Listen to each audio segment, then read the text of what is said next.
नमस्कार, स्वागत है आपका ईटी नाउ स्वदेश पर। आप देख रहे हैं गुड मॉर्निंग स्वदेश। मैं हूं आपके साथ अशेषा अध्वर्यु और अगले आधे घंटे में हम आपको बताएंगे ग्लोबल बाजारों से क्या संकेत निकल कर आ रहे हैं। इसी के साथ खबरों के दम पर कौन से स्टॉक्स फोकस में रहेंगे, ब्रोकरेज रिपोर्ट्स भी हम आपके सामने रखेंगे और इसी के साथ हमारे साथ कुछ मेहमान जुड़ेंगे जो आपको ट्रेडिंग आइडियाज देंगे इक्विटी और कमोडिटी मार्केट में। सबसे पहले गिफ्ट निफ्टी पर नजर डालते हैं। 100 अंकों की गिरावट यहां पर निकल कर आ रही है। कमजोर ओपनिंग के संकेत गिफ्ट निफ्टी से निकले 24,130 के आसपास और एशियाई बाजारों के संकेत भी आज सुबह काफी कमजोर है। हांगकांग बाजारों की बात करें यानी हैंगसेंग इंडेक्स 2% से ज्यादा की गिरावट यहां पर है। चाइनीज बाजारों में भी गिरावट है। CSI 300 इंडेक्स की बात करें तो आधे % की गिरावट यहां पर दिखी है। निकाय यानी जापानीज और कोरियन मार्केट में भी आधे से 1% की गिरावट आज सुबह निकल कर आई है। इसी के साथ अमेरिकी बाजारों की बात करें तो याद रखें पिछले हफ्ते 2 अहम ट्रिगर्स थे।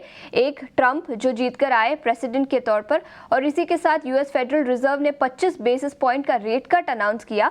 तो दोनों ही ट्रिगर्स के बाद अमेरिकी बाजार रिकॉर्ड ऊंचाई पर शुक्रवार के ट्रेडिंग सेशन में बंद होते हुए नजर आए।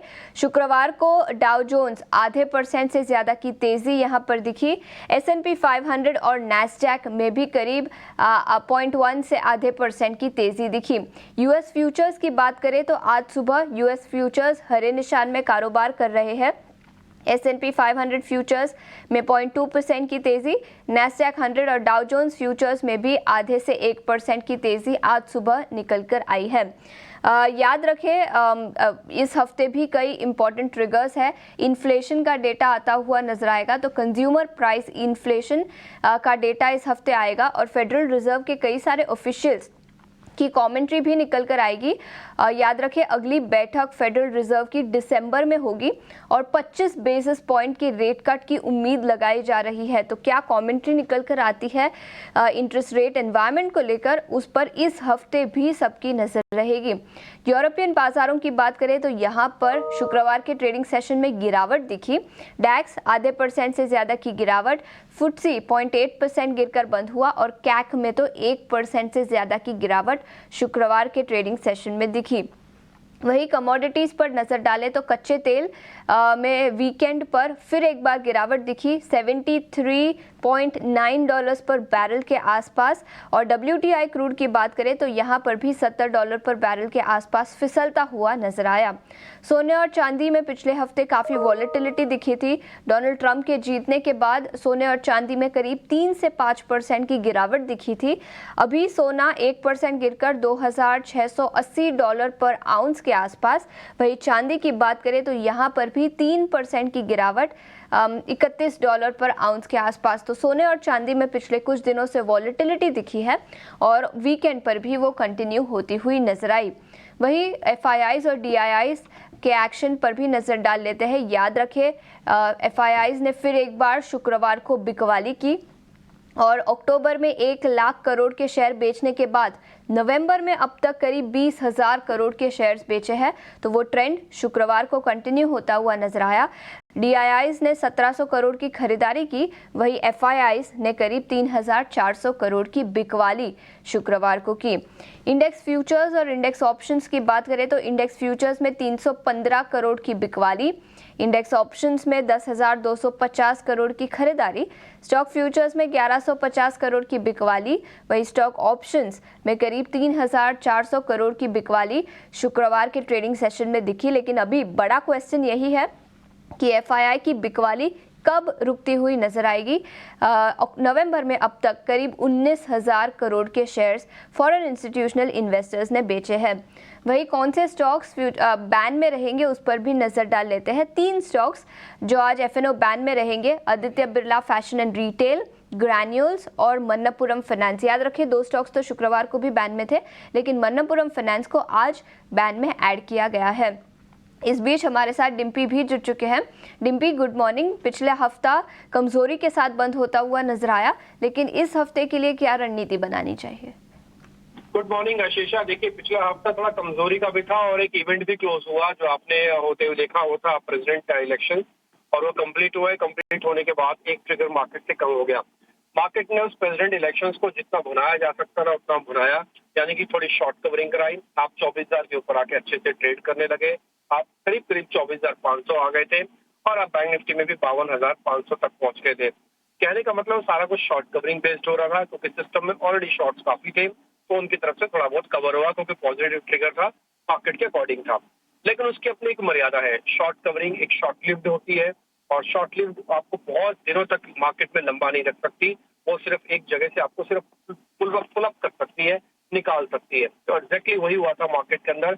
और जैसे इवेंट क्लोज हुआ उसके बाद फिर से जो प्रेशर है सेलिंग का वो मार्केट पर हावी हो गया और बैक टू बैक 2 दिन यानी कि थर्सडे और फ्राइडे आपने मार्केट के अंदर वापस से प्रेशर बनते हुए देखा। कुल मिला के हम उसी जॉनर पे वापस आके रुक गए जिस जॉनर पे हम एक्चुअली थोड़ा चले थे और अपने आप को स्ट्रॉन्ग समझ रहे थे। लेकिन अभी मार्केट से ट्रिगर खत्म नहीं हुए हैं। मार्केट्स को अभी थोड़ा और भी चीजें चेक करने, क्योंकि अर्निंग क्लोज होने जा रही है। इसके अलावा मार्केट अब थोड़ा ये भी चेक करेगा कि एफआई के नंबर और कैसे आते हैं। ध्यान रखा जाए एफआई की इस समय सेलिंग काफी ज्यादा चल रही है। जैसे अभी आप शीशा बता भी रहे थे, 19,000 करोड़ रुपए का माल नवंबर में और 1,15,000 करोड़ से ज्यादा का माल आज सिर्फ अक्टूबर से इसके अंदर कैश फॉर्म में बेचा गया। तो करीब 1.5 लाख करोड़ रुपए सिस्टम से निकल गया। इसी चीज को चेक करते हुए कल हमने लॉन्ग होल्डिंग्स को चेक किया, जो कि करीब 20 के नीचे पहुंच चुकी है, अब 19% है। देखिए एफआई ऑलरेडी मार्केट से काफी माल बेच चुके हैं, इसलिए जब भी कोई भी पॉजिटिव ट्रिगर मार्केट के अंदर आएगा तो कवरिंग होगी। आई रिपीट माई सेल्फ, जब भी कोई भी अच्छी खबर आएगी मार्केट के अंदर पहले कवरिंग होगी, लेकिन बैक टू बैक सस्टेनेबिलिटी के लिए लॉन्ग पोजीशन चाहिए होती है। लॉन्ग कहने का मतलब कि लोग चाहकर खरीदे। अभी लोग चाहकर नहीं खरीद रहे हैं, सिर्फ डर से माल कट रहा है कि ठीक है कहीं ऊपर में आ जाए तो मेरे पास जो शॉर्ट है वो काट देता हूँ मैं। तो ये शॉर्ट कवरिंग हो रही है, लॉन्ग नहीं हो रहा है। तो जब तक ये पैटर्न चेंज नहीं होता मार्केट का तब तक थोड़ा मुश्किल है। देखिए लास्ट ट्रेडिंग सेशन में भी करीब 10,000 करोड़ रुपए की ऑप्शंस के अंदर बाइंग हुई। ये बात और बताने के लिए सफिशिएंट है कि मार्केट यहाँ पे आके हेज हो जाता है। देखिए 20% की होल्डिंग, 10,000 करोड़ रुपए की एफआई की ऑप्शंस की बाइंग और मार्केट के अंदर वैसे 24,000 का इंपॉर्टेंट सपोर्ट, बस सारी चीजें बता रही है कि गिरावट बहुत ज्यादा तो नहीं है मार्केट के अंदर। हाँ बट पुल बैक भी आपके कमजोर है, तो अभी आपको इसी से स्ट्रगल करना पड़ेगा। ये माइंड में अपने रखना पड़ेगा कि जो पुल बैक आ रहे हैं वीक पुल बैक है, और ये भी अपने माइंड में रखना पड़ेगा कि हम 24,000 के आसपास पहले भी यहीं से ही रिकवर होकर गए थे, शायद फिर से रिकवर हो जाए। तो मेक इट श्योर कि 24,000 के आसपास अपना एक बेस बनाए। आज का स्टॉप लॉस एरिया है 23,900 मैक्स ले जाए और ऊपर आते समय 24,200, 500 और फिर 700 तक के टारगेट बनेंगे। बट 700 थोड़ा दूर है अभी, तो 200, 500 भी आप फिलहाल टारगेट मान के चले। बैंक निफ्टी के साथ यही है। बैंक निफ्टी के अंदर भी हमने देखा है कि कुछ हद तक शॉर्ट हुई है, पोजीशन शॉर्ट की बनी थी, उसको 51,000 समथिंग पे लेके आ गई है। 51,000 का एक स्टॉप लॉस लगा के रखें, जब तक ये नहीं जाता तब तक वैसी कोई दिक्कत नहीं है। लेकिन ये बात अपने माइंड में रखें कि जो पुल बैक है वो एक वीक पुल बैक है और जो सेलिंग भी आ रही है वो कहीं ना कहीं आपकी 51,000 पे आके एब्जॉर्ब भी हो रही है। तो सेलिंग और बाइंग दोनों ही वीक पैटर्न पे है, इसलिए कोई बड़ा ट्रेड आप भी ना लीजिए, लैप ट्रेड कीजिए। रेंज मैंने आपको ऑलरेडी बता दी है, बाइंग और डिप करते जाना, सेल ऑन राइज करते जाना जब तक कोई मेजर लेवल ब्रेकआउट या ब्रेकडाउन नहीं होते हैं। छोटा मोटा ट्रेड करना, 3 शेयर ऑलरेडी बैन में है, पुट कॉल रेशियो ठीक है, 1 के नीचे ही है दोनों ही केसेस में। और एफआई होल्डिंग मैंने आपको बता दी, रिटेल और डीआईएस की होल्डिंग में किसी तरह का कोई चेंज नहीं है। एफआईआई की होल्डिंग में कोई चेंज नहीं, बड़े ट्रेड ना लेने की सलाह। डिम्पी शुक्रिया पूरी डिटेल्स के साथ हमारे साथ जुड़ने के लिए। लेकिन बाजार पर रणनीति बताने के लिए अब हमारे साथ चॉइस ब्रोकिंग के कुणाल परार भी जुड़ चुके हैं। कुणाल शुक्रिया समय निकालकर जुड़ने के लिए। बताएं क्या आपका भी यही नजरिया रहेगा, बड़े ट्रेड ना लेने चाहिए, कोई बड़ा ब्रेकआउट या ब्रेकडाउन नहीं हो तब तक? वेल डेफिनेटली मैं सहमत हूँ जो डिम्पी जी ने कहा। फिलहाल बड़ी ट्रेड लेने नहीं चाहिए क्योंकि मार्केट अगर आप देखो तो पिछले 2 हफ्तों से एक रेंज बाउंड मोमेंटम में, रेंज थोड़ी सी बड़ी है। लोअर लेवल पे जो सपोर्ट बनाया था मार्केट ने वो एक लोअर रेंज है 23,800 का, और ऊपरी लेवल की बात करें तो 24,500 का एक रेजिस्टेंस है जो 3 दिन पहले यानी कि लास्ट वीक में ही निफ्टी ने वहां पे एक रेजिस्टेंस फेस किया था। तो जब तक ये रेंज ब्रेक नहीं होती है कोई बड़ी ट्रेड लेने की यहाँ पे हमें दूरी बनाए रखनी चाहिए। लेकिन मैं इतना जरूर कहूंगा कि अगर आप कोई भी ट्रेड लेते हो तो आप एक स्ट्रिक्ट एसएल के साथ जरूर से ले सकते हैं। अगर निफ्टी 24,500 का अगर रेजिस्टेंस ब्रेक करती है तो पॉसिबिलिटीज है कि वहां से हमें ऊपर में 25,200 तक के लेवल देखने को मिल सकते हैं। लेकिन अगर लेट्स से कि नीचे 23,800 का अगर निफ्टी सपोर्ट ब्रेक करती है तो पॉसिबिलिटीज है कि नीचे में 23,300 एंड 30,000 तक के भी लेवल हमें निफ्टी नीचे की साइड दिखा सकती है। तो ओवरऑल एक रेंज बाउंड मोमेंटम में है, बड़े ट्रेड फिलहाल यहाँ पे नहीं लेना चाहिए। बिल्कुल, तो ये नज़रिया मार्केट पर। कुणाल, शुक्रिया पूरी डिटेल्स के साथ हमारे साथ जुड़ने के लिए। करते हैं खबरों और नतीजों के दम पर कौन से स्टॉक्स फोकस में रहेंगे, ये बताने के लिए अब हमारे साथ शरद स्टूडियो में जुड़ चुके हैं। शरद, गुड मॉर्निंग। 2 निफ्टी कंपनियों के नतीजे काफ़ी कमज़ोर रहे, एशियन पेंट्स उसमें से एक था। बताएं नतीजे कैसे रहे और इसके चलते स्टॉक पर कैसा इम्पैक्ट दिखेगा? जी बिल्कुल आशीषा, आपने सही कहा। कंजम्पशन नेम्स पे जो है बहुत खराब नंबर्स देखने मिल रहे हैं। और ऑफ कोर्स जो निफ्टी के 2 नंबर्स हैं वो सबसे पहले हम ऑडियंस को बता देते हैं। एशियन पेंट्स की बात करें तो वीक सेट ऑफ नंबर्स आया है। यहाँ पे एक एक्सेप्शनल लॉस भी हुआ है 180 करोड़ रुपए का, जहाँ पे इम्पेयरमेंट ऑफ गुडविल और फॉरेक्स लॉसेस दोनों ही रजिस्टर किए गए हैं। और जो वॉल्यूम ग्रोथ है वो 0.5% डिक्लाइन किया है। ये इंडस्ट्री लीडर है एंड ऑफ कोर्स जो स्ट्रीट एक्सपेक्ट कर रही थी कि इनकी परफॉर्मेंस अच्छी होगी, लेकिन देखा जाए तो पूरे ओवरऑल डेकोरेटिव बिजनेस सेगमेंट में जो है ख़राब परफॉर्मेंस आया है और हैवी रेन्स आई है, कुछ फ्लडिंग हुई है, तो उसके कारण क्वार्टरली कंजम्पशन जो है वीक हुआ है। लेकिन याद रखिए कंपटीशन भी बहुत बढ़ रही है और ये पहली बार जो है ये जो है इतना नेगेटिव न्यूज़ फ्लो जो है देखने मिल रहा है, स्पेशली एशियन पेंट्स को लेके। टाटा मोटर्स की बात करें तो वीक सेट ऑफ नंबर्स आए हैं। यहाँ पे चारों पैरामीटर्स देख लीजिए, यहाँ पे कमज़ोर देखने मिले हैं और आगे जाते हुए मैनेजमेंट कमेंट्री भी कॉशियस है शॉर्ट टर्म बेसिस पे। हालांकि जेएलआर के होलसेल्स के बारे में उन्होंने कहा है कि वो अच्छी तरह इम्प्रूव कर सकते हैं, क्योंकि जो सप्लाई साइड की जो चैलेंजेस है वहाँ पे इम्प्रूवमेंट देखने मिल सकता है। अब फोकस करते कुछ फार्मा कंपनीज की तरफ और यहाँ पे भी देखें तो यहाँ पे नंबर्स अच्छे देखने मिल रहे हैं। औरोबिंदो फार्मा के largely inline set of numbers आए थे। यूएस मार्केट जो है लगभग 4% बढ़ा, लेकिन यूरोप का रेवेन्यू देखें तो 19% बढ़ा है साल दर साल। अब बात करते हैं आपके ओवरऑल LIC के बारे में, तो यहाँ पे देखें तो कंसोलिडेटेड बेसिस पे मिक्स सेट ऑफ नंबर्स आए हैं। प्रॉफिट में अगर आप स्क्रीन में देख रहे हो एक डिप ज़रूर आया होगा, लेकिन ये रीज़न है एक प्रोविजनिंग का। डिविस लैब्स के स्ट्रॉन्ग सेट ऑफ नंबर्स आए हैं। चारों पैरामीटर एबिडा, पैट, मार्जिन्स तीनों ही को एनालिस्ट ने बीट किया एस्टिमेट्स, और जो ओवरऑल है यूएस मार्केट की कमेंट्री भी स्ट्रॉन्ग आई है। एफले इंडिया की बात करें तो नंबर्स बहुत स्ट्रॉन्ग आए हैं अक्रॉस द पैरामीटर। और याद रखिए जो क्वार्टर था फेस्टिव सीजन का, डिजिटल मार्केटिंग एड एजेंसी वाले कंपनीज़ के लिए बहुत बेहतरीन होता है, क्योंकि फेस्टिव स्पेंड्स बढ़ जाते हैं कंपनीज़ की, तो उसके कारण एफले इंडिया के नंबर्स अच्छे आए हैं। ओला इलेक्ट्रिक की बात करें तो inline to mix set of numbers आए हैं। लॉसेस घट गए हैं ईयर ऑन ईयर बेसिस पे। जो लास्ट ईयर 525 करोड़ का ऑलमोस्ट लॉस था, अब वो लॉस घट के 495 करोड़ आ गया है। एबिडा लॉसेस भी कम हुए हैं और रेवेन्यू में लगभग 40% का उछाल देखने मिला है। आरती इंडस्ट्रीज़ की बात करें तो यहाँ पे रॉ मटेरियल प्राइसेस की बढ़ोतरी और वॉलेटिलिटी के कारण मार्जिन्स देखें तो लगभग 400 बेसिस पॉइंट से ज़्यादा का गिरावट ईयर ऑन ईयर बेसिस पे देखने मिला है। और overall weak set of numbers Aarti Industries के आए हैं। और आखिर में मैं बात करूंगा शिपिंग कॉर्पोरेशन ऑफ इंडिया। यहाँ पे रेवेन्यू लगभग 30% के ऊपर बढ़ा, नेट प्रॉफिट भी देखें तो ऑलमोस्ट 4 टाइम्स बढ़ गया है। तो ओवरऑल कहेंगे शिपिंग कॉर्पोरेशन ऑफ इंडिया के नतीजे बहुत स्ट्रॉन्ग देखने मिले हैं। शानदार नतीजे शिपिंग कॉर्पोरेशन ऑफ इंडिया, लेकिन उसके अलावा निफ्टी की दोनों कंपनियां टाटा मोटर्स और एशियन पेंट्स के नतीजे कमजोर रहे, उस पर सबकी नजर रहेगी।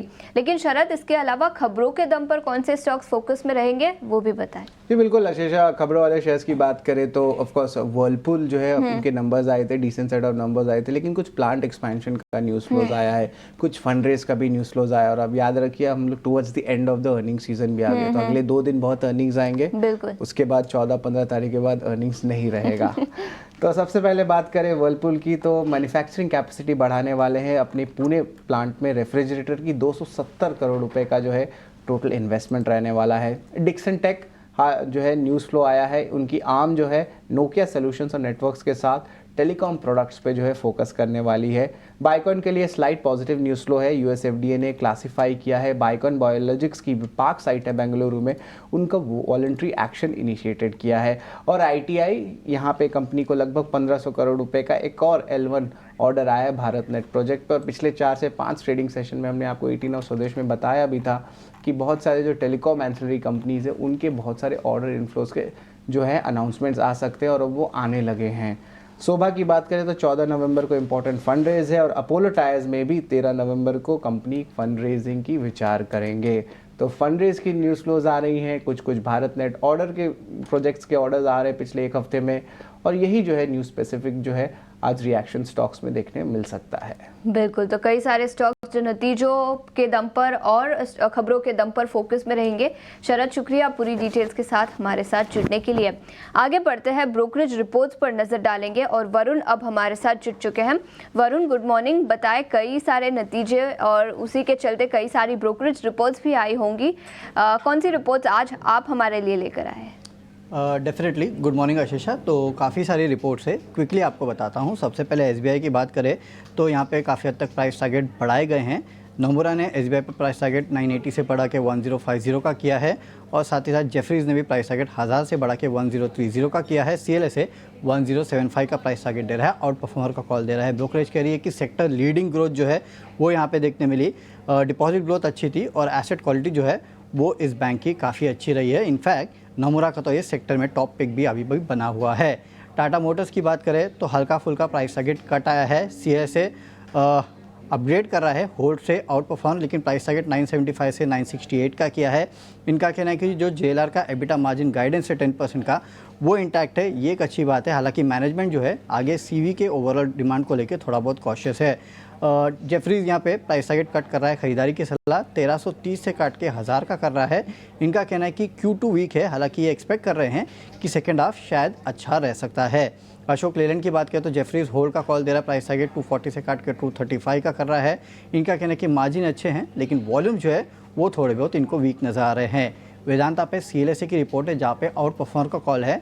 प्राइस टारगेट यहाँ पे भी काटे गए हैं, 545 से काट के 520 का किया गया है। इनका कहना है कि Q2 ऑपरेशनल जो है वो इनलाइन था, प्रोजेक्ट एग्जीक्यूशन पे आगे इनकी पूरी नज़र होगी। ओला इलेक्ट्रिक बोफा की रिपोर्ट है, खरीदारी के सलाह प्राइस टारगेट 145 से काट के 120 का किया है। ग्रॉस मार्जिन इनको अच्छे लग रहे हैं लेकिन कहीं ना कहीं शायद वैल्यूएशंस इनको थोड़े ठीक ठाक नहीं लग रहे।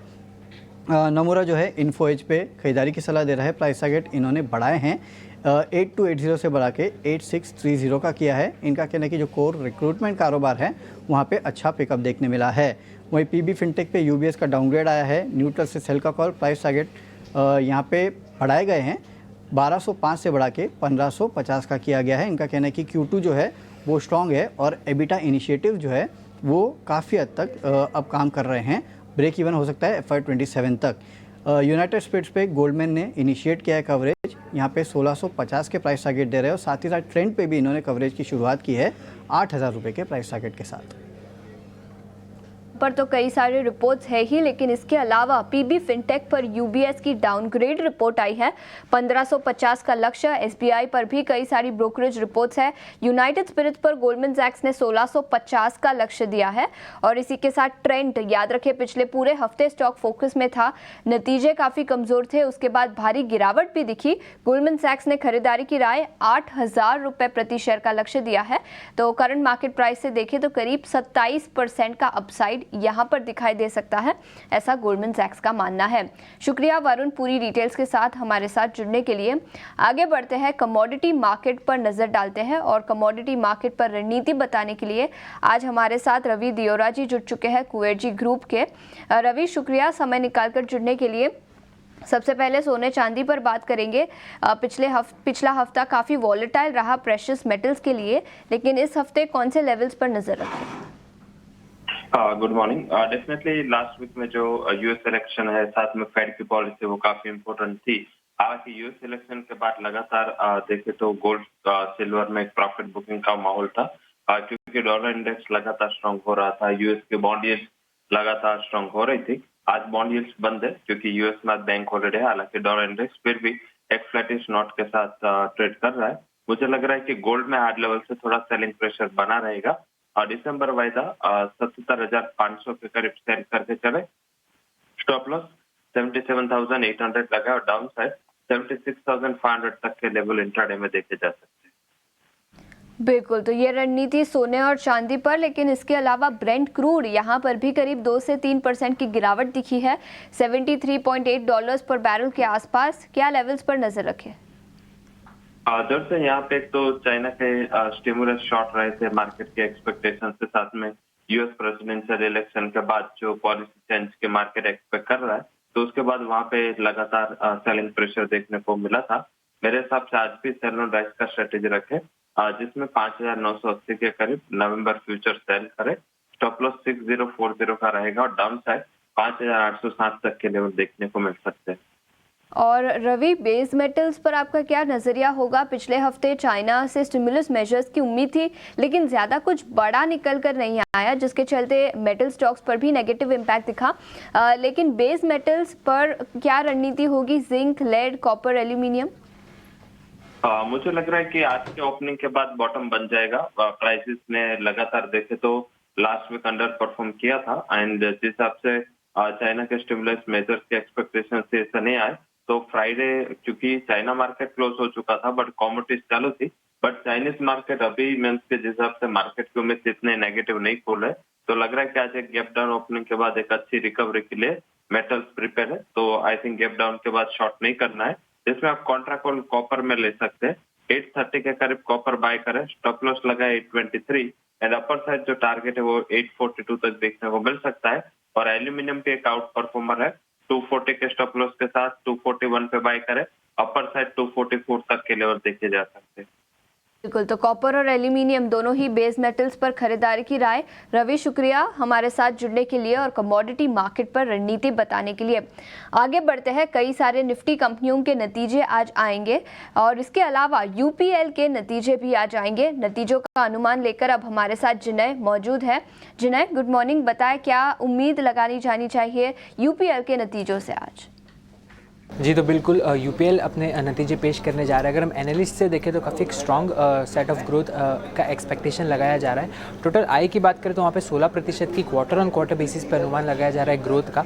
वहीं नेट प्रॉफिट पे देखें तो वहाँ पे भी कंपनी का 92 करोड़ का नेट प्रॉफिट का अनुमान है। और अगर हम पिछले क्वार्टर देखें तो कंपनी ने लॉस रिपोर्ट किया था 384 करोड़ का, तो लॉस से क्वार्टर में ये क्वार्टर में प्रॉफिट का अनुमान लगाया जा रहा है एनालिस्ट का। वहीं ऑपरेशनली अगर देखेंगे तो वहाँ पे काफ़ी बड़े हमें एक्सपेक्टेशंस नजर आ रहे हैं, क्योंकि एबिटा में हमें 45.2% का ग्रोथ का अनुमान लगाया जा रहा है क्वार्टर ऑन क्वार्टर बेसिस पे। वहीं मार्जिन में भी करीब करीब 3% की बढ़ोतरी का अनुमान लगाया जा रहा है। हमें मार्जिन्स, एबिटा मार्जिन्स देखने मिल सकते हैं 15.2% ये क्वार्टर में, वर्सेस जो कंपनी ने रिपोर्ट किया था लास्ट क्वार्टर 12.1% का। इसी के साथ अगर हम की एक्सपेक्टेशंस देख ले कि ये रेवेन्यू और टोटल ऑपरेशनल किससे ड्रिवन होगा, तो वहाँ पे जो डीस्टॉकिंग ट्रेंड जो थे नॉर्थ अमेरिका और यूरोप में, वो स्टेबलाइज होते हुए हमें नज़र आ सकता है। उसी के साथ जो इंडिया बिजनेस सेगमेंट है, जहाँ पे हमें थोड़ी सी स्लो डाउन देखने मिला था, वहाँ पे भी एक इम्प्रूवमेंट नज़र आ सकती है, जिसका अनुमान लगाया जा रहा है। इसके अलावा जो प्राइसिंग प्रेशर्स और डीस्टॉकिंग इन्वेंट्री लेवल जो हमें नज़र आ रही थी, वहाँ पे एक ईज़ नज़र आ सकता है। जो प्रेशर था वहाँ पे एक ईजीनेस नज़र आ सकता है, जिसका अनुमान लगाया जा रहा है। और उसी के चलते एक्सपोर्ट्स में भी एक इम्प्रूवमेंट हमें नज़र आ सकती है। इसके अलावा कंपनी के कमेंट्री पर जो ध्यान रहेगा वो होगा कर्ज के ऊपर। कंपनी का डेट लेवल्स पे क्या कमेंट्री रहता है वो एक की वॉच आउट फैक्टर रहेगा बाकी अर्निंग्स के साथ। इसके अलावा अगर हम पहले Q1 में मैनेजमेंट ने क्या गाइडेंस दिया था रेवेन्यू पर, वो देखेंगे तो उनका गाइडेड था कि 4 से 8% का रेवेन्यू ग्रोथ का गाइडेंस था। वहीं इबिटा ऑपरेशनल गाइडेंस जो था वो था 50% से ज़्यादा का इबिटा ग्रोथ का गाइडेंस लगाया जा रहा था रेवेन्यू इबिटा में कंपनी की तरफ से पिछले क्वार्टर में। बिल्कुल, तो यूपीएल के नतीजों पर सबकी नज़र रहेगी, लेकिन इतना ही समय था हमारे पास इस शो पर। आप कहीं मत जाइए, बने रहिए ईटी नाउ स्वदेश के साथ। नमस्कार।